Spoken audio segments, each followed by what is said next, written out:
Good morning guys. Update natin si Golden. Si Golden Mother at ang kanyang pups. Ito. Kinain niya yung isa kahapon. So white yung kinain niya. 6 sila dati, ngayon 5 na lang.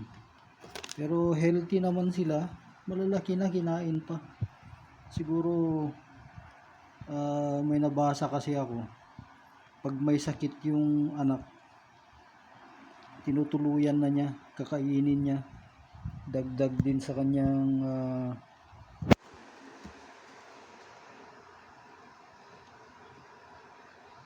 dagdag sa ano niya, pampalakas niya. Kaya ito, malakas siya.